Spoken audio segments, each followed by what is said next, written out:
Well, we've been all calling for that 100 mark, and then we are very close. We're $2,000 away.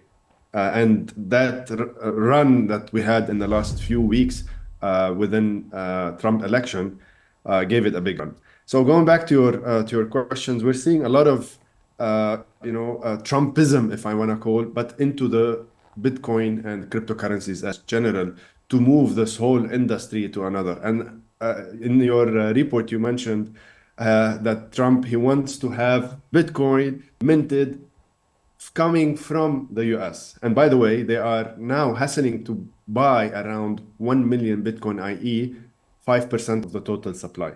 So there's a lot of rumors that's coming from Trumpism, coming from wanting to become that global nation of crypto, wanting to advance, wanting to acquire. Also, he mentioned that possibility of acquiring Coinbase.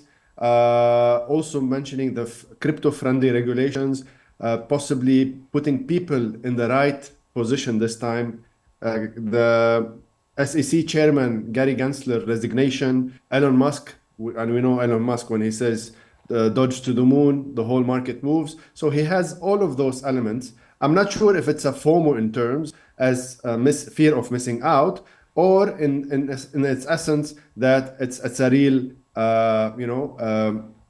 economical progress and so on. But there's a lot of possibilities of how this go, how it may go for the future. And today we're living that economical hype, if we want to call it, in terms of how the Bitcoin is moving to all-time high.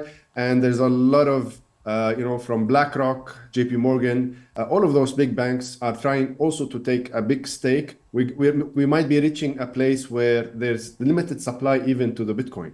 So, Now, with supply and sir, demand, this will a go lot to a of next level. media reports, proposed merger between Trump's media's True Social platform and Bucket. How might the integration of Bitcoin into Truth Social's platform increase its mainstream adoption? That's what we see today. Everything is ruled by social media, right? So social media and social influencers are playing a big role in this. So having Bucket in the essence of this whole revolution of social media, and then today, Trump won based on social media, not just the normal elections.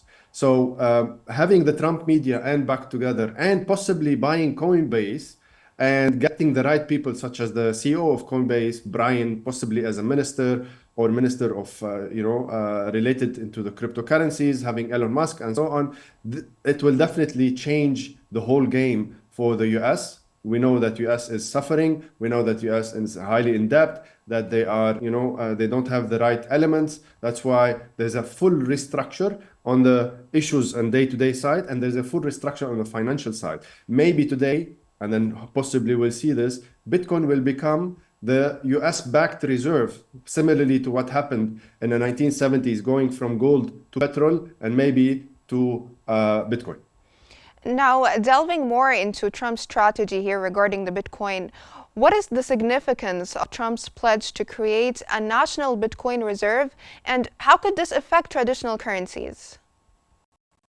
Yeah, as I mentioned now, so maybe possibly having it as a reserve could really, bluster the economy itself. So that will have, similar to the petrol, how it was a big help for the US and so on. Now, going back to your question, will this be competing directly with the dollar or not?